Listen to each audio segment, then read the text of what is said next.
السلام عليكم ورحمة الله.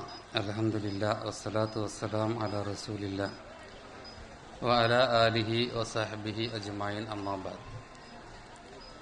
أعوذ بالله من الشيطان الرجيم. بسم الله الرحمن الرحيم. فليحذر الذين يخالفون عن أمره أن تصيبهم فتنة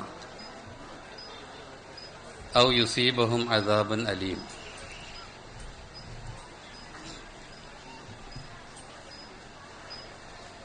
ബഹുമാനപ്പെട്ട അധ്യക്ഷൻ അവർകളെ, ബഹുമാന്യരായ സ്റ്റേജിലും സദസ്സിലുമുള്ള വ്യക്തിത്വങ്ങളെ, സഹോദരന്മാരെ, സഹോദരിമാരെ, ബഹുമാനപ്പെട്ട സക്കരിയ മൗലവി അത്യാവശ്യം ഉള്ളതുകൊണ്ട് വരാൻ പറ്റാത്തൊരവസ്ഥയിലാണ്. ഈ വിഷയത്തെപ്പറ്റി ചില കാര്യങ്ങൾ ഞാൻ സംസാരിക്കേണ്ടി വന്നത്.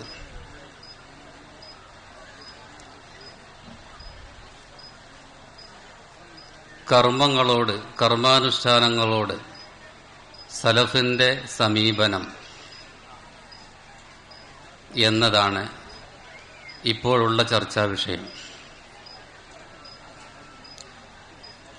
ഇതുകൊണ്ടുള്ള ഉദ്ദേശം സുന്നത്തിനോടുള്ള സമീപനം എന്നത് തന്നെയാണ്.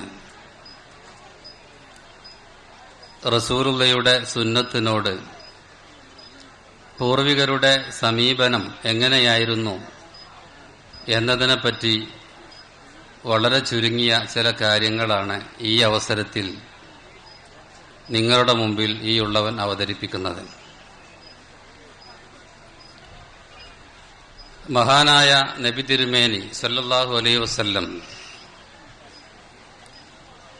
പറഞ്ഞ ഒരു കാര്യം ഇമാം മുസ്ലിം തന്റെ സ്വഹീഹിൽ രേഖപ്പെടുത്തിയത് ആദ്യം ഞാൻ നിങ്ങളെ കേൾപ്പിക്കുകയാണ്. പടച്ച തമ്പുരാൻ സ്വർഗവും നരകവും സൃഷ്ടിച്ചതിന് ശേഷം ജിബ്രീൽ അലൈഹിസ്സലാമിനെ വിളിച്ച് ഒരു കാര്യം പറഞ്ഞു. ജിബ്രീൽ അലൈഹിസ്സലാമിനോട് സ്വർഗത്തിൽ പോയി നോക്കാൻ പറഞ്ഞു. അള്ളാഹുവിന്റെ കൽപ്പന കേട്ട് മഹാനായ ജിബ്രീൽ അലൈഹിസ്സലാം സ്വർഗത്തിൽ പോയി വന്നു. എന്നിട്ട് കണ്ടതിനെപ്പറ്റി അഭിപ്രായം പറഞ്ഞു. അള്ളാഹു ചോദിച്ചു, എങ്ങനെയുണ്ട്? ഈ സമയം ജിബ്രീൽ അലൈഹിസ്സലാം അതിന് മറുപടി കൊടുത്തു, ഈ സ്വർഗത്തിൽ ഞാൻ കണ്ട കാര്യങ്ങൾ, അതിനെപ്പറ്റി മനുഷ്യർ വിവരമറിയിക്കപ്പെട്ടാൽ ആ സ്വർഗത്തിലുള്ള വിശേഷണങ്ങളെപ്പറ്റി മനുഷ്യന്മാർ കേട്ടുകഴിഞ്ഞാൽ ആ സ്വർഗത്തിൽ കടക്കാത്ത ഒരാളും ഉണ്ടാവുകയില്ല. ഒരു കണ്ണും കണ്ടിട്ടില്ലാത്ത, ഒരു ചെവിയും കേട്ടിട്ടില്ലാത്ത, ഒരു മനുഷ്യന്റെ ഭാവനയിലൂടെ, ചിന്തയിലൂടെ കടന്നുപോയിട്ടില്ലാത്ത എന്തെല്ലാം അനുഗ്രഹങ്ങളുടെ കേന്ദ്രമാണ് സ്വർഗലോകം. ഇങ്ങനെയുള്ള സ്വർഗത്തിന്റെ വിശേഷണങ്ങളെപ്പറ്റി മനുഷ്യന്മാർ അറിഞ്ഞു കഴിഞ്ഞാൽ ആ സ്വർഗത്തിൽ കടക്കേണ്ട പണികൾ ചെയ്യാത്തവർ ഉണ്ടാകുകയില്ല, എല്ലാവരും സ്വർഗത്തിൽ കടക്കും എന്ന് ജിബ്രീൽ അലൈഹിസ്സലാം മറുപടി പറഞ്ഞു. ഈ അവസരം അള്ളാഹു ഒന്നുകൂടെ ജിബ്രീൽ അലൈഹിസ്സലാമിനോട് സ്വർഗത്തിൽ പോയി നോക്കാൻ പറഞ്ഞു. ഇമാം മുസ്ലിം റിപ്പോർട്ട് ചെയ്ത ഒരു ഹദീസാണ് സഹോദരന്മാരെ ഞാൻ നിങ്ങളെ കേൾപ്പിക്കുന്നത്. എന്നിട്ട് ഫഉമിറ ബിഹ ഫഅമറ ബിഹ ഫഹുഫത് ബിൽ മകാരിഹ്, അള്ളാഹു മറ്റൊരു കൽപ്പന പുറപ്പെടുവിപ്പിച്ചു. ആ സ്വർഗം വെറുക്കപ്പെട്ട കാര്യങ്ങൾ കൊണ്ട് വലയം ചെയ്യപ്പെട്ടു. ആ നേരം ജിബ്രീൽ അലൈഹിസ്സലാം അവിടെ പോയി. സ്വർഗത്തിലെത്തണമെങ്കിൽ ഒരുപാട് കടമ്പകൾ കടക്കണം. മനുഷ്യന്റെ മനസ്സിന് താല്പര്യമില്ലാത്ത പലതും, മനുഷ്യന്റെ മനസ്സിനെ നിയന്ത്രിച്ചുകൊണ്ട് പലതും ചെയ്യണം. അങ്ങനെ ചെയ്തെങ്കിലേ സ്വർഗത്തിലെത്തൂ. അങ്ങനെയുള്ള കടമ്പകൾ, അതാണ് മക്കാരിഹ്. ഈ മക്കാരിഹി കൊണ്ട് വലയം ചെയ്യപ്പെട്ട സ്വർഗം മഹാനായ ജിബ്രീൽ അലൈഹിസ്സലാം കണ്ട് തിരിച്ചു വന്നു. എന്നിട്ട് അള്ളാഹുവിനോട് അതിനെപ്പറ്റി പ്രതികരിച്ചു. അള്ളാഹ് ചോദിച്ചു, എങ്ങനെയുണ്ട്? ഈ സമയം ജിബ്രീൽ പറഞ്ഞു, അല്ലാഹുവാണേ സത്യം, ഈ സ്വർഗത്തിൽ ഒരു മനുഷ്യൻ പോലും കടക്കുകയില്ല എന്ന് ഞാൻ ഭയപ്പെടുന്നു. ഇത്രയേറെ കടമ്പകൾ കടന്ന സ്വർഗത്തിലെത്തുമോ എന്നെനിക്ക് പേടിയുണ്ട്. അതിനുശേഷം പടച്ച തമ്പുരാൻ മഹാനായ ജിബ്രീലിനോട് പറഞ്ഞു, താങ്കൾ നരകത്തിൽ പോകണം, നരകത്തിൽ പോയി നോക്കണം എന്ന്. ജിബ്രീൽ അലൈഹിസ്സലാം നരകത്തിൽ പോയി നോക്കി. നരകത്തിന്റെ ഭയാനകത കണ്ടു. അദ്ദേഹം തിരിച്ചു വന്നു. അള്ളാഹ് ചോദിച്ചു, എങ്ങനെയുണ്ട് നരകം? ജിബ്രീൽ പറഞ്ഞു, അല്ലാഹുവാണേ സത്യം, ഈ നരകത്തിന്റെ വിശേഷണങ്ങൾ ജനങ്ങൾ അറിഞ്ഞു കഴിഞ്ഞാൽ അതിലൊരാളും കടക്കുകയില്ല, ഒരു മനുഷ്യനും അതിൽ കടക്കൂല, അത്ര ഭയാനകമാണ്. ആ നരകത്തിൽ നിന്ന് രക്ഷപ്പെടുന്ന പ്രവർത്തനങ്ങൾ എന്തൊക്കെയുണ്ടോ അത് മുഴുവനും മനുഷ്യൻ ചെയ്യും, എന്നിട്ട് നരകത്തിൽ നിന്ന് അവർ രക്ഷപ്പെടും. പക്ഷെ അള്ളാഹ് വീണ്ടും പറഞ്ഞു, ഒന്നുകൂടി പോകണമെന്ന്. ഒന്നുകൂടെ പോയി. എന്നിട്ട് ഫൗഫത്ത് ബിശ്ശഹവാത്ത്, ആ നരകം തന്നിഷ്ടങ്ങൾ കൊണ്ട് വലയം ചെയ്യപ്പെട്ടു. നരകത്തെ അള്ളാഹ് തന്നിഷ്ടങ്ങൾ കൊണ്ട് വലയം ചെയ്തു. നമ്മുടെ മനസ്സ് എന്താണോ പറയുന്നത് അതനുസരിച്ച് ജീവിക്കുക. ഒരുത്തന് തോന്നിയാസം ചെയ്യാനാണ് അവന്റെ മനസ്സ് പറയുന്നതിൽ, അതനുസരിച്ച് ജീവിക്കുക. അങ്ങനെയാണല്ലോ ഇന്നത്തെ അവസ്ഥ.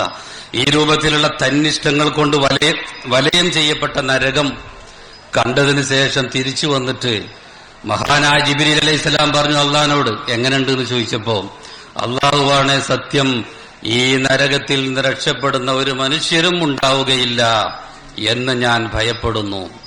ഇസ്ലാമിന്റെ പ്രമാണങ്ങൾ എടുത്തു നോക്കിയാൽ മഹാനായ ജിബ്രീൽ അലൈഹിസ്സലാമിന്റെ പേടി അസ്ഥാനത്തല്ല എന്ന് നമുക്ക് ബോധ്യമാവും. നാളെ പരലോകത്തെത്തിയാൽ മഹ്ശറിൽ വെച്ച് മഹാനായ ആദം അലൈഹിസ്സലാമിനോട് അള്ളാഹ് പറയുന്ന ഒരു കാര്യം ഇമാം ബുഖാരിയും ഇമാം മുസ്ലിമും റിപ്പോർട്ട് ചെയ്തൊരു ഹദീസിൽ കാണാൻ കഴിയും. എന്താണ് പറഞ്ഞത്? ആദം അലൈഹിസ്സലാമിനെ വിളിച്ചിട്ട് അള്ളാഹ് പറയും, അഖ്രിജ് ബഅസന്നാർ, നരകത്തിലേക്കുള്ള സംഘത്തെ താങ്കൾ പുറത്തേക്ക് കൊണ്ടുവാ, നരകത്തിൽ കടക്കേണ്ടവരെ താങ്കൾ പുറത്തേക്ക് കൊണ്ടുവാ എന്ന് പറയും.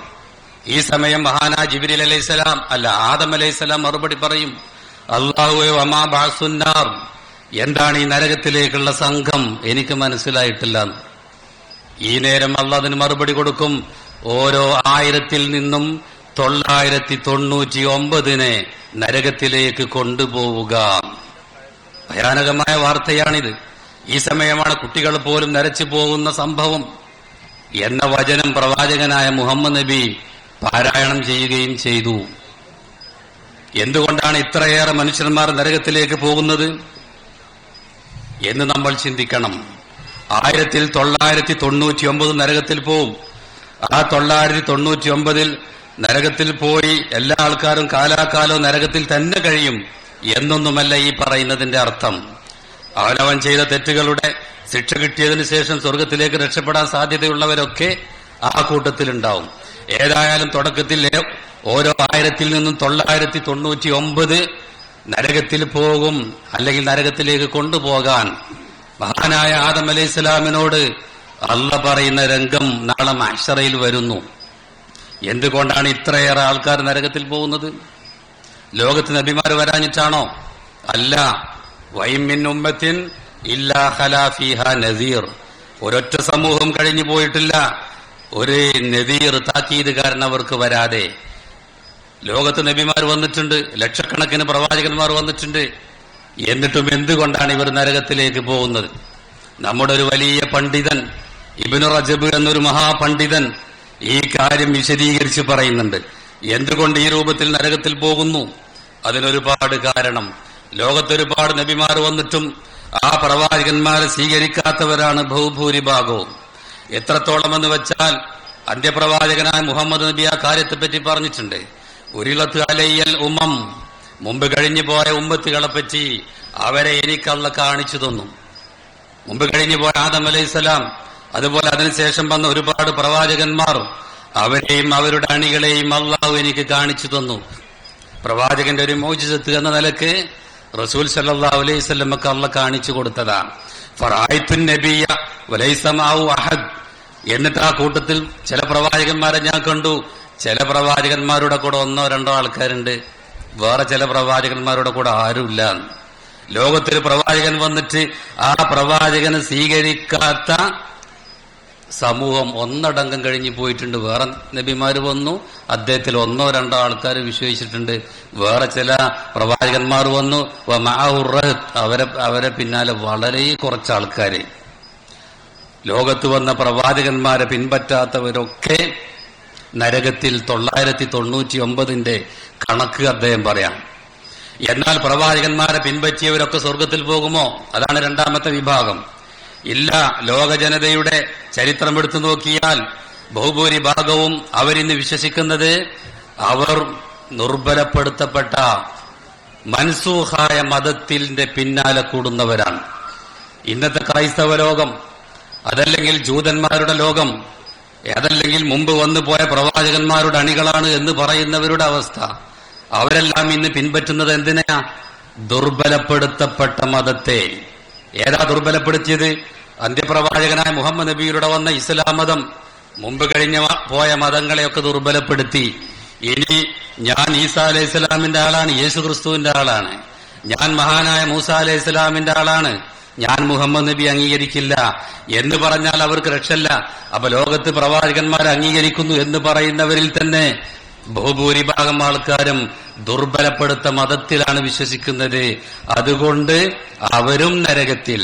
ഇനി അതല്ല, ഒടുക്കം വന്ന സത്യദീനായ ഇസ്ലാം മതം, ആ ഇസ്ലാം മതത്തിന്റെ അണികളാണ് എന്ന് പറയുന്നവരൊക്കെ സ്വർഗത്തിൽ പോകുമോ? അതും സ്വർഗത്തിൽ പോവില്ല. മറിച്ച് അവരുടെ കൂട്ടത്തിലാണ് മുനാഫിക്കുകൾ ഉള്ളത്. ഇമാം ഇബ്നു റജബിന്റെ വാക്കാണ് ഞാൻ നിങ്ങളുടെ ശ്രദ്ധയിൽപ്പെടുത്തുന്നത്. അവരുടെ കൂട്ടത്തിലാണ് മുനാഫിക്കുകൾ. എന്താണ് അവരുടെ പ്രത്യേകത? അല്ലദീനഹും ഫിദ്ദർക്കിൽ അസ്ഫലി മിനന്നാർ, അവർ നരകത്തിന്റെ അടിയിലത്തെ തട്ടിലാണ്. അത് വിശുദ്ധ ഖുർആനിൽ വിശ്വസിക്കുന്നു എന്ന് പറയുന്നവരുടെ അവസ്ഥയാണത്. ആ മുനാഫിക്കുകളും നരകത്തിലേക്ക് പോകാനുള്ളവരാണ്. ഇനി മുനാഫിക്കുകളല്ല, ഉള്ളിൽ അവർ ഇസ്ലാമിന്റെ ആദർശം അംഗീകരിക്കുന്നു എന്ന് പറയുകയും പുറത്തേക്ക് ഇസ്ലാമിന്റെ ശത്രുക്കളായി നിൽക്കുകയും ചെയ്യുന്നവരാണ് മുനാഫിക്കുകൾ. ഇസ്ലാമിനോട് അവർക്ക് താല്പര്യം ഉണ്ടാവില്ല. എന്നാൽ മുസ്ലിംകളുടെ കൂട്ടത്തിൽ നിന്ന് ആനുകൂല്യങ്ങൾ കിട്ടാനും വേറെ പല സൗകര്യത്തിനും വേണ്ടിയൊക്കെ ഇങ്ങനെ ഒപ്പിച്ച് നടക്കും. പക്ഷെ അവർക്ക് ഇസ്ലാമിനോട് താല്പര്യമുണ്ടാവില്ല. അത്തരം ആൾക്കാർ നരകത്തിൽ. അതേസമയം ഇതോടുകൂടി പ്രശ്നം തീർന്നോ? മറ്റുള്ള ആൾക്കാർ ഇനി എല്ലാം സ്വർഗത്തിൽ പോകുമെന്ന് വിചാരിക്കണോ? ഇല്ല. അടുത്ത വിഭാഗമാരാണ്? ഇമാം ഇബ്നു റജബ് വിശദീകരിക്കുന്നു. വേറൊരു കൂട്ടർ അവർ ആത്മാർത്ഥതയുള്ളവരാണ്. അള്ളാഹുവിന്റെ ഗ്രന്ഥമായ വിശുദ്ധ ഖുർആനിൽ അവർ വിശ്വസിക്കുന്നുണ്ട്. പ്രവാചക തിരുമേനി അവർ അങ്ങേയറ്റം അംഗീകരിക്കുന്നുണ്ട്, സ്നേഹിക്കുന്നുണ്ട്. പക്ഷേ അവരുടെ ഒരു പ്രത്യേകത എന്താ അറിയോ? അല്ലദീനഹും ഫുതിനു ബിശ്ശുബുഹാതി വശഹവാത്ത്, അവർ തന്നിഷ്ടങ്ങൾ കൊണ്ട് അതുപോലെ അബദ്ധമായ ആദർശങ്ങൾ കൊണ്ട് പരീക്ഷിക്കപ്പെട്ടവരാണ്. ഇതാണ് നല്ലത്, ഇതാണ് സത്യം എന്ന് വിചാരിച്ച് അസത്യത്തിന്റെ പിന്നാലെ നടക്കുന്നവർ, ബിദ്അത്തിന്റെ ആൾക്കാർ, ഇത്തരം ആൾക്കാർ മുഴുവനും നരകത്തിലേക്ക് പോകാനുള്ളവരാണ്. ഈ കാര്യം അന്ത്യദൂതൻ മുഹമ്മദ് നബി സല്ലല്ലാഹു അലൈഹി വസല്ലം പറഞ്ഞിട്ടുണ്ട്. ജൂതന്മാർ 71 സംഘങ്ങളായി, ക്രിസ്ത്യാനികൾ 72 സംഘങ്ങളായി, എന്റെ സമൂഹം 73 സംഘങ്ങളാവും. അതിൽ 72 സംഘങ്ങളും നരകത്തിലായിരിക്കും. ഒരു സംഘം ഒഴികെ. ഏതാണ് ആ സംഘം? മാന അലൈഹി വസ്സഹബി, ഞാനും എന്റെ സഹാബികളും ഏതൊരു ആദർശമനുസരിച്ച് ജീവിക്കുന്നുവോ ആ ആദർശമനുസരിച്ച് ജീവിക്കുന്നവരാണവർ. മാന അലൈഹി വസ്സഹബി എന്നതാണ് അവിടെ അന്ത്യദൂതൻ അവരുടെ വിശേഷണമായി നമുക്ക് പഠിപ്പിച്ചു തന്നത്. അവരെ പറ്റിയുള്ള മറ്റൊരു പേര് വേറെ ഹദീസിൽ വന്നത് അൽ ഖുറബ എന്നാണ്. അപരിചിതരാണവർ, അപരിചിതർ. മറ്റൊരു സ്ഥലത്ത് അവരെ പേര് വന്നത് അൽ ഫിർഖത്തുൻ നാജിയ എന്നാണ്. രക്ഷപ്പെടുന്ന വിഭാഗം, രക്ഷപ്പെടുന്ന വിഭാഗം. ഏതാണ് ഇവർ? ഇവരെപ്പറ്റി ഇസ്ലാമിന്റെ ആധികാരികമായ പണ്ഡിതന്മാർ മുഴുവനും നമുക്ക് പറഞ്ഞു തരുന്നത് അവരത്രേ അഹ്ലുൽ ഹദീസ്. അവരാണ് ഹദീസിന്റെ ആൾക്കാർ. അവരാണ് ഹദീസിൽ എന്തു പറയുന്നുവോ അത് പിൻപറ്റുന്നവർ. അപ്പൊ എന്താ അഹ്ലുൽ ഹദീസ് എന്ന് പറഞ്ഞാൽ? അഹ്ലുൽ ഖുർആൻ പറഞ്ഞുകൂടെ? ചില ആൾക്കാർ സംശയിക്കും. അഹ്ലുൽ ഖുർആൻ എന്ന് പറഞ്ഞാൽ പ്രശ്നമുണ്ട്. എന്താണ് പ്രശ്നം? ഇന്നും നമ്മളത് കാണുന്നുണ്ട്. ഞങ്ങൾ ഖുർആന്റെ ആൾക്കാരാണെന്ന് പറയുന്നവർ പരിശുദ്ധ ഖുർആനിനെയും പ്രവാചകന്റെ സുന്നത്തിനെയും തള്ളുന്നവരാണ്. എന്നാൽ ഹദീസിന്റെ ആൾക്കാരാണെന്ന് പറയുന്നവരാണ് വിശുദ്ധ ഖുർആനിനെ അതിന്റെ പരിഗണിക്കേണ്ട വിധം പരിഗണിക്കുന്നവർ. ഈ കാര്യം ഉദാഹരണ സഹിതങ്ങൾ പറയാൻ എനിക്കിവിടെ സമയമല്ല. എന്നാൽ ഈ ഹദീസിനെ പിൻപറ്റുന്ന വിഷയത്തിൽ, ഇത് നമ്മുടെ ജീവിതത്തിൽ പകർത്തുന്ന വിഷയത്തിൽ ഇന്ന് സമൂഹത്തിന് ഒരുപാട് പ്രശ്നങ്ങൾ സംഭവിച്ചിട്ടുണ്ട്, വ്യതിചലനങ്ങൾ സംഭവിച്ചിട്ടുണ്ട്, വ്യതിയാനങ്ങൾ പറ്റിയിട്ടുണ്ട്. ഒരു കൂട്ടർ പ്രവാചക തിരുമേനി പറഞ്ഞ ഹദീസുകൾ പഠിക്കാൻ തീരെ സന്നദ്ധത കാണിക്കാത്തവരാണ്. എന്തൊക്കെയോ മതത്തെ പറ്റിയുള്ള കേട്ടുകേൾവികളും ചില വിചാരങ്ങളും മാത്രമാണ് അവരെ നയിക്കുന്നത്. ഈ ലോകത്ത് നമ്മൾ കാര്യമായി പഠിക്കേണ്ട പരിശുദ്ധ ഖുർആനും തിരുസുന്നത്തും അതിനെപ്പറ്റി പഠിക്കാൻ യാതൊരു താല്പര്യവുമില്ലാത്തൊരു വിഭാഗം. അന്ത്യദൂതനായ പ്രവാചകനായ മുഹമ്മദ് നബിയെപ്പറ്റി പരിശുദ്ധ ഖുർആൻ 3000-ലധികം സ്ഥലങ്ങളിൽ പറഞ്ഞിട്ടുണ്ട് എന്ന് നിങ്ങൾ മനസ്സിലാക്കണം. 3000-ലധികം സ്ഥലങ്ങളിൽ പ്രവാചക തിരുമേനിയെപ്പറ്റി അള്ളാഹു നമുക്ക് വിശദീകരിച്ചു തരുന്നുണ്ട്. അള്ളാഹു വിശ്വസിക്കുക എന്ന് പറയുമ്പോൾ അതിനോടനുബന്ധിച്ച് പ്രവാചകനെ വിശ്വസിക്കുക എന്നൊട്ടനവധി സ്ഥലങ്ങളിൽ വിശുദ്ധ ഖുർആൻ പറഞ്ഞു തരുന്നത് കാണാൻ കഴിയും. വേറെ ചില സ്ഥലങ്ങളിൽ റസൂലിനെ അംഗീകരിക്കാത്തത് ജൂതന്മാരുടെ സ്വഭാവമാണ്, മുശ്രിക്കുകളുടെ സ്വഭാവമാണ്, സത്യനിഷേധികളുടെ സ്വഭാവമാണ് എന്ന് പറഞ്ഞു തരുന്നത് കാണാൻ കഴിയും. റസൂൽ സല്ലല്ലാഹു അലൈഹി വസല്ലമയെ അനുസരിക്കണമെന്ന് 30-ലധികം സ്ഥലങ്ങളിൽ പരിശുദ്ധ ഖുർആൻ നമ്മോട് പറഞ്ഞിട്ടുണ്ട്. ഒരു സ്ഥലത്ത് പറഞ്ഞാൽ തന്നെ മതി നമുക്ക് അംഗീകരിക്കാൻ. പക്ഷേ 30-ലേറെ സ്ഥലങ്ങളിൽ അന്ത്യദൂതനായ മുഹമ്മദ് നബിയെ നിങ്ങൾ അനുസരിക്കണം. മറ്റൊരു സ്ഥലത്ത് പറഞ്ഞു മൻ യുതിഉർ റസൂല ഫഖദ് അതാ അല്ലാഹ്, ആരെങ്കിലും പ്രവാചകൻ അനുസരിച്ചാൽ അവൻ അള്ളാഹുവിനെ അനുസരിച്ചു. അള്ളാഹുവിനെ അനുസരിച്ചു എന്ന് പറയുന്നുവെങ്കിൽ അവനെ നമുക്ക് പരീക്ഷിക്കാം. പ്രവാചക തിരുമേനി പറയുന്നത് അവൻ കേൾക്കുന്നുണ്ടോ? ഉണ്ടെങ്കിൽ മാത്രമേ അവൻ അള്ളാഹുവിനെ അനുസരിക്കുന്നുള്ളൂ.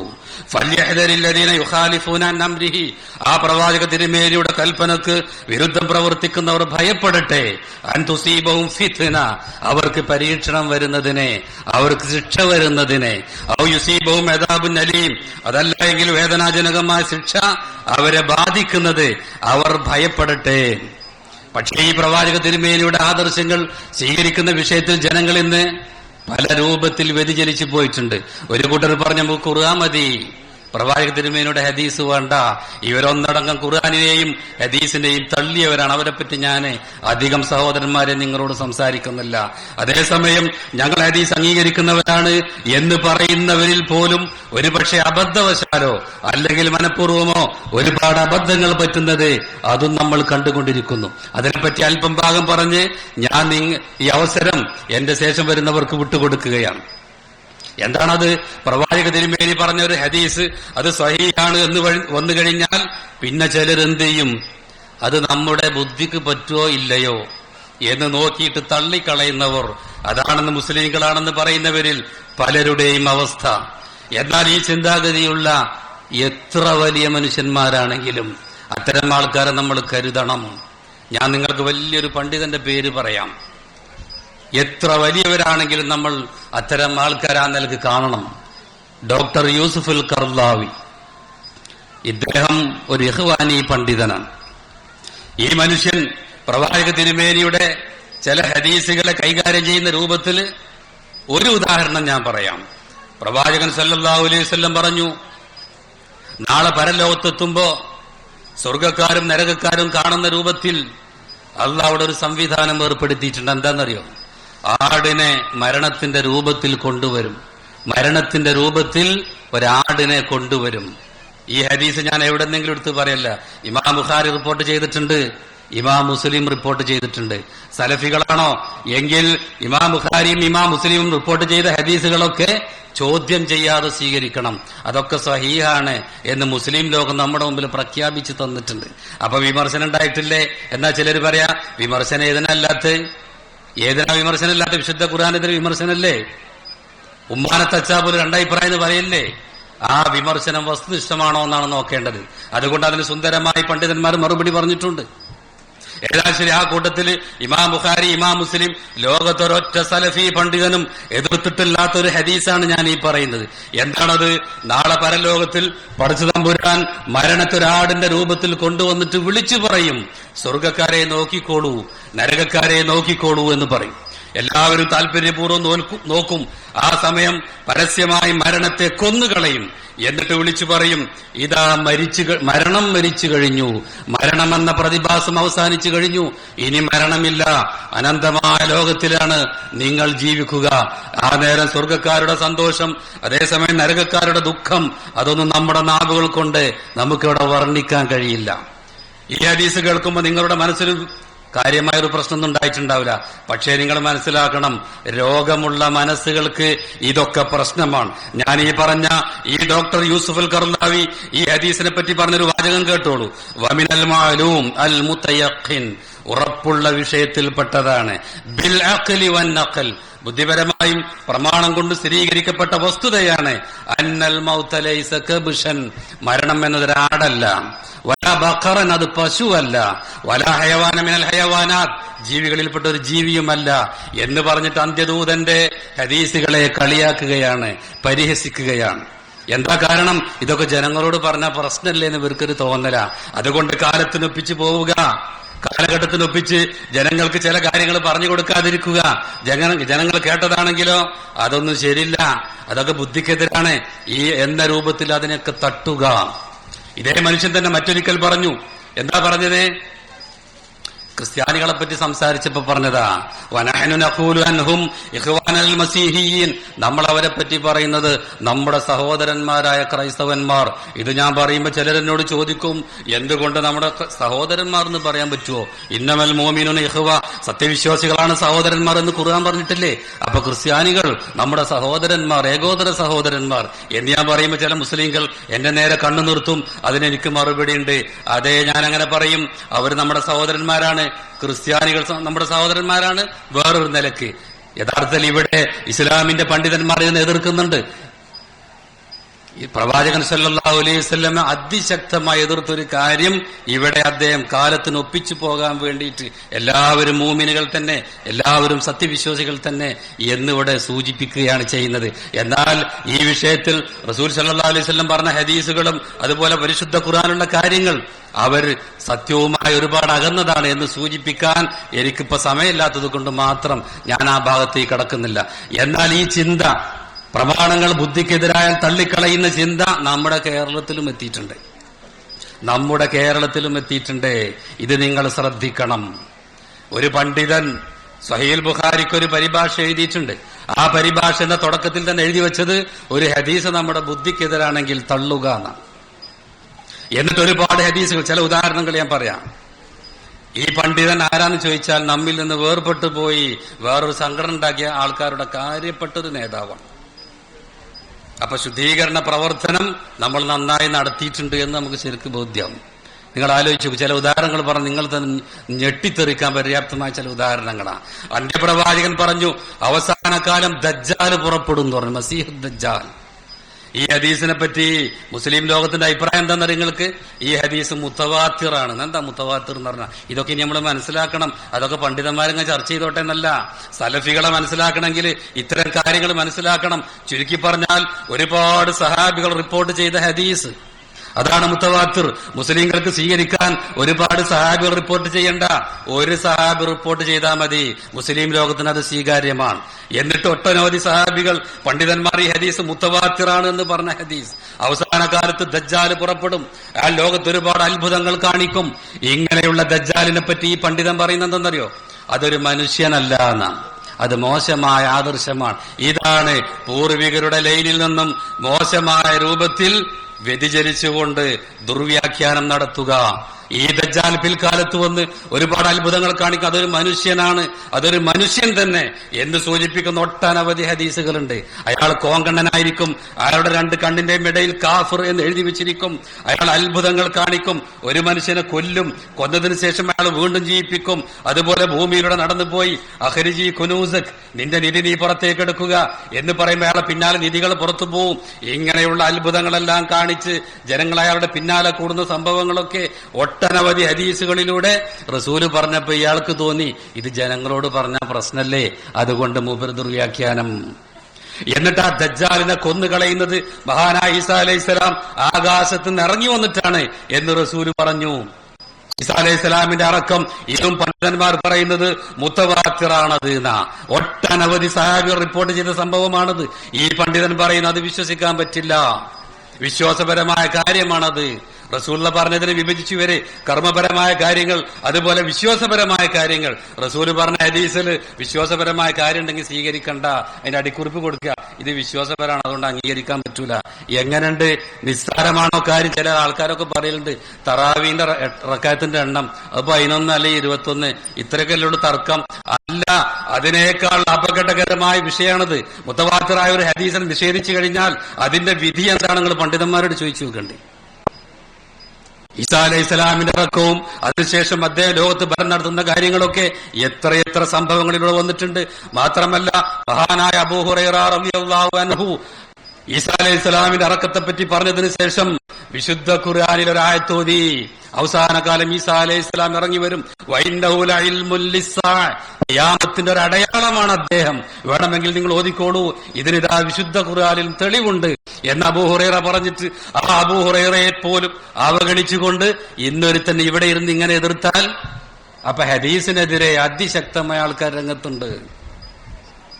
വേറൊരു ഉദാഹരണം കൂടി പറയാം. മൂന്ന് ഉദാഹരണം മാത്രമല്ല, ഇമാം ബുഖാരിയുടെ തന്നെ 70-ലധികം ഹദീസുകൾ ഈ മനുഷ്യൻ നിഷേധിക്കുകയോ ദുർവ്യാഖ്യാനം ചെയ്യുകയോ ചെയ്തിട്ടുണ്ട് എന്ന് നിങ്ങൾ മനസ്സിലാക്കണം. ഗൗരവമുള്ള വിഷയമാണ്, അപകടം പിടിച്ച വിഷയമാണ്. ആ കൂട്ടത്തിൽ ഒരു മുത്തവാത്തിറായ സംഭവം കൂടി ഞാൻ പറയാം. എന്താണത്? റസൂലുള്ളാഹിയുടെ കാലത്ത് ചന്ദ്രൻ പിളർന്ന സംഭവം ഹദീസിൽ വന്നിട്ടുണ്ട്. അതിനെപ്പറ്റി ഇമാം ഇബ്നു കസീറിനെ പോലുള്ള പണ്ഡിതന്മാരൊക്കെ പറയുന്നു ആ സംഭവം മുത്തവാത്തിറാണ്, മുത്തവാത്തിർ. പക്ഷേ ഇത് സംഭവിച്ചിട്ടില്ല എന്നാണ് എഴുതുന്നത്. അങ്ങനെയാണ് എഴുതി വെച്ചിട്ടുള്ളത്. മാത്രവുമല്ല, ഇത് ഹദീസ് മാത്രമല്ല, ഈ വിഷയം പരിശുദ്ധ ഖുർആനും പറഞ്ഞിട്ടുണ്ട്. ഇഖ്തറബത്തി സാഅത്തു വൻശഖൽ ഖമർ, ഖിയാമത്ത് അടുത്തിരിക്കുന്നു, ചന്ദ്രൻ പിളർന്നിരിക്കുന്നു. അപ്പൊ ഇവർ ദുർവ്യാഖ്യാനം ചെയ്യും. ഇൻഷക്ക എന്ന് പറഞ്ഞാൽ ചിലപ്പോ മുദാരിന് അർത്ഥം വരലുണ്ട്, അങ്ങനെ ചിലത് ഖുർആനിൽ വന്നിട്ടുണ്ട്. അതുകൊണ്ട് ഖിയാമത്ത് നാൾ പിളരും എന്നാണ് ആ പറഞ്ഞത്. ഇപ്പൊ പിളർന്നു എന്നതിന് അർത്ഥമല്ല. അതുകൊണ്ടാണ് അതിന്റെ വിശദീകരണമായി ഹദീസിന്റെ ഗ്രന്ഥങ്ങളിൽ മുഴുവനും റസൂലുള്ളാഹിയുടെ കാലത്ത് ചന്ദ്രൻ പിളർന്ന സംഭവം പറഞ്ഞത്. ഇപ്പൊ അത് ശാസ്ത്രീയമായിട്ട് തെളിയിച്ച കാര്യങ്ങൾ വായിച്ചിട്ടുണ്ടാവും. അമേരിക്കയുടെ നാസ പുറത്തുവിട്ടൊരു വാർത്ത. എന്താണത്? കിലോമീറ്ററുകൾ കണക്കില് ചന്ദ്രനിൽ വലിയൊരു പിളർപ്പ്. എന്നിട്ട് അവര് ചോദിക്കുക എന്താണ് ഇതിന്റെ കാരണം? മനസ്സിലാവില്ല. ഏകദേശം 2000 കൊല്ലം മുമ്പ് സംഭവിച്ചിട്ടുണ്ടാവും. പക്ഷെ നമുക്ക് അതിനെ കാര്യം കൃത്യമായിട്ട് കിട്ടും. ഇവര് നിഷേധിക്കുന്ന ഹദീസുകളെ മാത്രം എടുത്തിട്ട് ഒരു പഠനം നടത്തിയാൽ മതി, ഈ പ്രവാചകൻ അന്ത്യപ്രവാചകനാണ് എന്ന് കൃത്യമായി നമുക്ക് ബോധ്യം വരും. അതുകൊണ്ട് സഹോദരന്മാരെ, ഈ മതത്തിൽ ചില കാര്യങ്ങള് രോഗമുള്ളവരെ തിരിച്ചറിയാൻ, ആരാണ് രോഗികൾ, ആരാണ് രോഗമില്ലാത്ത ശുദ്ധമനസ്കർ എന്ന് തിരിച്ചറിയാൻ ഇങ്ങനെ മനുഷ്യന്മാർക്ക് സംശയമുണ്ടാക്കുന്ന ചില കാര്യങ്ങൾ പരിശുദ്ധ ഖുർആനിലുണ്ട്. 1-2 വചനങ്ങൾ ഓതി ഒരു ചെറിയ വിശദീകരണം നൽകി ഞാൻ ഇത് അവസാനിപ്പിക്കുന്നു. ഒന്നിതാണ്, വിശുദ്ധ ഖുർആൻ പറഞ്ഞു, ഇന്നല്ലാഹ ലാ യസ്തഹി അൻ യദ്രിബ മസലൻ മാ ബൗളതൻ ഫമാ ഫൗഖഹ. അല്ലാഹു ഒരു കൊതുകിനെ അല്ലെങ്കിൽ അതിനേക്കാൾ താഴെയുള്ളതിനെ ഉദാഹരിക്കാൻ മടിക്കൂല. എന്നാൽ കാഫിറുകൾ എന്തു പറയും? എന്ത് ഉദാഹരണമാണ്, പഠിച്ചവന് വേറൊന്നും കിട്ടിയില്ലേ കൊതുകല്ലാതെ എന്ന് പറഞ്ഞ്. ഇത് രോഗമുള്ള ആൾക്കാർ തിരിച്ചറിയാനാ. എന്നാൽ അമ്മല്ലദീനാമനു, സത്യവിശ്വാസികൾ എന്ത് ചെയ്യും? ഫയഅലമൂന അന്നഹുൽ ഹഖ്ഖു മിർ റബ്ബിഹിം, അത് അല്ലാഹുവിൽ നിന്നുള്ള സത്യമാണ്, എല്ലാം അവർ വിശ്വസിക്കും. വമാ ജഅൽനൽ ഖിബ്ലത്തല്ലതി കുൻത അലൈഹാ ഇല്ലാ ലിനഅലമ മൻ യത്തബിഉർ റസൂൽ. റസൂൽ സല്ലല്ലാഹു അലൈഹി വസല്ലമയുടെ ഖിബ്ല മാറ്റിയതിനെ പറ്റി വിശുദ്ധ ഖുർആൻ പറയാം. എന്തിനാണിത്? ആദ്യം ബൈത്തുൽ മുഖദ്ദസിലേക്ക് തിരിഞ്ഞു നിന്ന് നമസ്കരിക്കാൻ പറഞ്ഞു, പിന്നെ അത് മാറ്റി. എന്തിനങ്ങനെയൊക്കെ മാറ്റിയത്? അത് രോഗമുള്ളവരെയും രോഗമില്ലാത്തവരെയും തിരിച്ചറിയാനാണ്. ചിലരിങ്ങനെ പറയും, അങ്ങനെ പറഞ്ഞല്ലോ, മുനാഫിക്കുകൾ പറഞ്ഞു, ജൂതന്മാര് പറഞ്ഞു, അവര് പറഞ്ഞു ഇവർക്കൊരു സ്ഥിരതല്ല മുസ്ലിങ്ങൾക്ക്. കുറച്ചു കാലം ബൈത്തുൽ മുഖദ്ദസ്ക്ക് തിരിയും, അത് കഴിഞ്ഞാൽ പിന്നെ ഇപ്പൊ മക്ക, ഇനിയിപ്പോ നാളെ കൊടുക്കാ തിരിയാന്നറിയില്ല. ഈ രൂപത്തിൽ പരീക്ഷിക്കും. ആര്? രോഗികൾ, രോഗമുള്ളവർ. അല്ലാത്തവരെ സംബന്ധിച്ചിടത്തോളം അള്ളാഹു എന്താണോ പറഞ്ഞത്, റസൂൽ സല്ലല്ലാഹു അലൈഹി വസല്ലം എന്താണോ പറഞ്ഞത്, അത് ചോദ്യം ചെയ്യാതെ അവർ സ്വീകരിക്കും. കുല്ലും മിൻ ഇൻദി റബ്ബിന, എല്ലാം ഞങ്ങളുടെ റബ്ബിങ്കിൽ നിന്നുള്ളതാണ്, അതെല്ലാം ഞങ്ങൾ സ്വീകരിക്കും എന്ന നിലപാടാണ് സലഫികൾ സ്വീകരിക്കുക. അല്ലാത്തവർ ബുദ്ധിയുമായി തട്ടിച്ചു നോക്കും, അല്ലെങ്കിൽ വേറെന്തെങ്കിലും ഞൊണ്ടിന്യായങ്ങൾ കൊണ്ടുവരും, എന്നിട്ട് പ്രമാണങ്ങളെ തിരസ്കരിക്കും, ദുർവ്യാഖ്യാനം നടത്തും. ഇങ്ങനെ ഒരു അവസ്ഥ അവർക്കുണ്ടാവും. ഈ കാര്യത്തെ സൂചിപ്പിക്കുന്ന ശ്രദ്ധേയമായ മറ്റൊരു വചനവും കൂടി നിങ്ങൾ ശ്രദ്ധിക്കുക. എന്താണത്? വമാ ജഅൽന റുഅയല്ലതി അറൈനാക ഇല്ലാ ഫിത്നതൻ ലിന്നാസ്. പ്രവാചകരെ, താങ്കൾക്ക് നമ്മൾ കാണിച്ചു തന്ന ആ ചില കാഴ്ചകളുണ്ടല്ലോ, അതെന്തിനു വേണ്ടിയാണ്? ജനങ്ങൾക്കൊരു പരീക്ഷണം എന്ന നിലക്കാണ്. വശജറത്തൽ മൽഊനത ഫിൽ ഖുർആൻ, ശപിക്കപ്പെട്ട മരത്തെപ്പറ്റി വിശുദ്ധ ഖുർആനിൽ പറഞ്ഞിട്ടുണ്ട്. എന്തിനാണ് ആ മരത്തെപ്പറ്റി പറഞ്ഞത്? ജനങ്ങൾക്കൊരു പരീക്ഷണം എന്ന നിലക്കാണ്. 2 കാര്യമാണ് ഇവിടെ പറഞ്ഞത്. 2 മനുഷ്യന്മാരുടെ ബുദ്ധിക്കെതിരാണ്. പക്ഷേ ഇങ്ങനെ ബുദ്ധിക്കെതിര് എന്ന് തോന്നുന്ന രൂപത്തിലുള്ള ചില കാര്യങ്ങൾ പറയുന്നത് രോഗമുള്ളവരെയും ഇല്ലാത്തവരെയും തിരിച്ചറിയാനാണ്. എന്താണ് ഈ രണ്ട് കാര്യം? ഒന്നാമത്തെ കാര്യം, റസൂൽ സല്ലല്ലാഹു അലൈഹി വസല്ലമക്ക് അള്ളാഹ് കാണിച്ചു കൊടുത്ത ചില ദൃഷ്ടാന്തങ്ങൾ, ചില കാഴ്ചകൾ. ഇസ്രാഇന്റെ അന്ന്, മിഅ്റാജിന്റെ അന്ന് അന്ത്യദൂതൻ കണ്ട ചില കാര്യങ്ങളെ പറ്റിയാണ് ഇവിടെ പറയുന്നത്. നിങ്ങൾ തഫ്സീർ എടുത്തോളൂ, അത് വായിച്ച് വിശദീകരിക്കാൻ എനിക്ക് സമയമില്ല.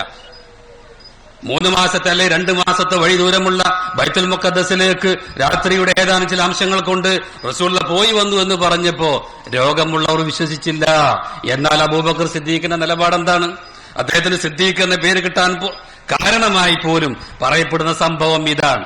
എല്ലാവരും പലരും പരിഹസിച്ചു. ഇസ്ലാമിന്റെ ശത്രുക്കൾ ഇസ്ലാമിനെ കുത്താൻ നല്ലൊരു ആയുധമാണ് എന്ന് വിചാരിച്ചു ഉപയോഗിക്കുന്ന രംഗത്ത് അബൂബക്കർ സിദ്ദീഖ് അവരോട് ചോദിച്ചു, അത് നബിയുടെ വായിൽ നിന്നാണോ നിങ്ങൾ കേട്ടത്? അതേന്ന് അവര് പറഞ്ഞു. ഈ നേരം അബൂബക്കർ സിദ്ദീഖ് പറഞ്ഞ മറുപടിയാണ് നമുക്കും പറയാനുള്ളത്. അബൂബക്കർ സിദ്ദീഖ് പറഞ്ഞു, റസൂലാണത് പറഞ്ഞതെങ്കിൽ ഞാൻ അതല്ല അതിന്റെ അപ്പുറവും വിശ്വസിക്കും.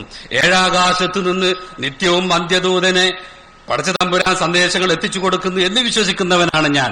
എനിക്കുണ്ടോ ഇത് വിശ്വസിക്കുന്നതിന് വല്ല പ്രയാസവും? ഇതാണ് ഒരു സത്യവിശ്വാസിയുടെ ഈ വിഷയങ്ങളിലുള്ള സമീപനം. ഇത് തന്നെയായിരുന്നു സലഫികളുടെയും സമീപനം. ഇതിൽ പറഞ്ഞ രണ്ടാമത്തെ കാര്യം വശജറത്തൽ മൽഊനത ഫിൽ ഖുർആൻ, ഇതും ബുദ്ധി ഉപയോഗിച്ചാൽ ഉൾക്കൊള്ളാൻ പറ്റാത്തതാണ്. ശപിക്കപ്പെട്ട ഒരു മരം. ഏതാണ് ആ മരം? ഷജറത്തു സഖൂം, സഖൂം എന്ന മരമാണ്. ഇന്ന ഷജറത്ത സഖൂം ത്വഅമുൽ അസീം, സഖൂം എന്ന മരം പാപികളുടെ ഭക്ഷണമാണ്. ഇന്നഹാ തഖ്റുജു ഫീ അസ്ലിൽ ജഹീം ഇന്നാ ജഅൽനാഹാ ഫിത്നതൽ ലിൽസാലിമീൻ, ആ മരത്തെ അക്രമികൾക്ക് നമ്മൾ ഒരു പരീക്ഷണമാക്കി. ആ മരം നരകത്തിന്റെ അടിയിൽ നിന്ന് മുളച്ചു വരും. എന്തേത് ബുദ്ധിക്കെതിരല്ലേ? കാരണം റസൂൽ ഒരു ഭാഗത്ത് പറയാ, എന്താ പറഞ്ഞത്? ഈ ലോകത്തിലെ ചൂടിനേക്കാൾ 69 ഇരട്ടി ചൂടാണ് നരകത്തിലെ ചൂട്. അങ്ങനെയുള്ള തീയിൽ നിന്ന് മരം മുളക്കുവോ? ഇസ്ലാം വൈരുദ്ധ്യം പറയുന്നു. ഇതാണ് രോഗികൾ പറയുക. ഇതാണ് വിശുദ്ധ ഖുർആൻ ഇവിടെ പറഞ്ഞത്. ഇത് സത്യനിഷേധികൾക്ക് അല്ലെങ്കിൽ അക്രമികൾക്ക് ഒരു പരീക്ഷണമാണ്. അവര് ബുദ്ധി ഉൾക്കൊള്ളൂല. അവര് പറയും, നരകത്തുനിന്ന് മരം ഉണ്ടാവുമോ? അതിന്റെ തൊൽവാക്കാന്നീൻ, അതിന്റെ കുലകൾ പിശാചുക്കളുടെ തല പോലെ എന്നൊക്കെയാണ്. എന്താണ് ഈ പറയുന്നത് എന്ന് പറഞ്ഞവർ തള്ളും. അപ്പൊ പരിശുദ്ധ ഖുർആൻ എടുത്തു നോക്കിയാലും റസൂലുള്ളാഹിയുടെ ഹദീസ് എടുത്തു നോക്കിയാലും ചില വിഷയങ്ങളെ ഈ രൂപത്തിൽ നമുക്ക് ചിലർക്ക് ഉൾക്കൊള്ളാൻ പറ്റാത്തതുണ്ടെങ്കിൽ അവിടെ നമുക്ക് രോഗികളെയും അല്ലാത്തവരെയും തിരിച്ചറിയും. സത്യവിശ്വാസികളെ സംബന്ധിച്ചിടത്തോളം ഖുർആൻ എന്ത് പറഞ്ഞിട്ടുണ്ടോ, സുന്നത്ത് എന്ത് പറഞ്ഞിട്ടുണ്ടോ അത് ചോദ്യം ചെയ്യാതെ സ്വീകരിച്ചെങ്കിൽ മാത്രമേ അവർ ആ 73 സംഘത്തിലെ ആ ഒരൊറ്റപ്പെട്ട സംഘം എന്ന് പറഞ്ഞല്ലോ, ഇസ്ലാമിന്റെ പണ്ഡിതന്മാരൊക്കെ അഹ്ലുൽ ഹദീസ് എന്ന് പറഞ്ഞ ആ വിഭാഗം, ആ കൂട്ടത്തിൽ പെടണമെങ്കിൽ പ്രമാണങ്ങളെ വളച്ചുകെട്ടില്ലാതെ ദുർവ്യാഖ്യാനമില്ലാതെ ശരിക്ക് നമ്മൾ സ്വീകരിക്കണം. ഇങ്ങനെ തന്നെയാണ് അവർ ചെയ്തിരുന്നത്. അതുകൊണ്ടാണ് മഹാനായ അലി ഇബ്നു അബീ ത്വാലിബ് ഒരിക്കൽ പറഞ്ഞു, ഇസ്ലാം എല്ലാം ബുദ്ധി കൊണ്ടാണെങ്കിൽ ഖുഫയിൽ തടവുമ്പോ അടിയിലാ തടവുണ്ട്. സോക്സുമ തടവ, അവനൊരു അളവുണ്ടല്ലോ, അത് തടവുമ്പോ ചളി എവിടെയാ ഉണ്ടാവുക? അടിയിലല്ലേ. പക്ഷെ റസൂലുള്ളാഹി പറഞ്ഞു മേലെ തടവണമെന്നാ. എല്ലാം ബുദ്ധി വെച്ച് നോക്കണ്ട എന്ന് മഹാനായ അലി ഇബ്നു അബീ ത്വാലിബ് പറഞ്ഞു. അതുപോലെ മഹാനായ ഉമർ ഖത്താബ് ഒരിക്കൽ പറഞ്ഞു, ഹജറുൽ അസ്വദ് ചുംബിച്ചപ്പോ അദ്ദേഹം പറഞ്ഞു, നീ ഒരു കല്ല് മാത്രമാണെന്ന് എനിക്കറിയാം. ആ കല്ലിനെ ചുംബിക്കൽ ഇന്ന് ചില ആൾക്കാർ വലിയൊരു പ്രശ്നമാക്കി എടുക്കലുണ്ട്. പക്ഷേ ഇസ്ലാമിന്റെ അഭിമാനങ്ങളായ നേതാക്കൾ പറയുന്നു, നീ ഒരു കല്ല് മാത്രമാണ്. ലാ തദുറു വലാ തൻഫഉ, ഉപകാരവും ഉപദ്രവവും ചെയ്യില്ല. നിന്നെ ചുംബിച്ചിട്ടുകൊണ്ട് ഒരു കാര്യമില്ല. പക്ഷേ റസൂൽ എങ്ങനെ ചെയ്യുന്നു എന്നത് കണ്ടതുകൊണ്ട് തൗഹീദിനെ പറ്റി മനസ്സിലാക്കിയ ആൾക്കാർക്ക് ഒരു പക്ഷേ ഇത് ചുംബിക്കൽ ഒരു പ്രശ്നമായി തോന്നും. പക്ഷേ ഉമർ ഖത്താബ് പറയാ, റസൂൽ അങ്ങനെ ചെയ്തു എന്നതുകൊണ്ട് ഞങ്ങളൊക്കെ ഇത് ചെയ്യും. റസൂൽ എന്ത് പറഞ്ഞോ അത് ഞങ്ങൾ ജീവിതത്തിൽ പകർത്തും. പിന്നെ ഞങ്ങളുടെ ബുദ്ധിയുമായി തട്ടിച്ചു നോക്കൂല. അപ്പൊ ഇതാണ് അഹ്ലുൽ ഹദീസ്. ഇവരുടെ വഴിയിൽ പോയെങ്കിൽ രക്ഷപ്പെടുള്ളൂ. വമൻ യുതിഇല്ലാഹ വറസൂല, ആരെങ്കിലും അള്ളാഹുവിനെയും അവന്റെ ദൂതനെയും അനുസരിച്ചാൽ ഫൗലായിക, അത്തരം ആൾക്കാർ അള്ളാഹ് അനുഗ്രഹിച്ചവരായ പ്രവാചകന്മാരുടെ കൂടെ സ്വർഗത്തിലായിരിക്കും. വസിദ്ദീഖീന, സിദ്ദീഖുകളുടെ കൂടെ സ്വർഗത്തിലായിരിക്കും. വശുഹദാ, രക്തസാക്ഷികളുടെ കൂടെ. വസ്വാലീന, സജ്ജനങ്ങളുടെ. വഹസുന ഉലൈക റഫീഖ, അവരെത്ര നല്ല കൂട്ടുകാർ. ഇവരുടെ വഴിയിൽ അള്ളാഹ് നമ്മെ എല്ലാം ഉൾപ്പെടുത്തുമാറാട്ടെ. വാഖിറു ദഅവാനാ അൽഹംദുലില്ലാഹി റബ്ബിൽ ആലമീൻ വസല്ലല്ലാഹു അലാ മുഹമ്മദ്.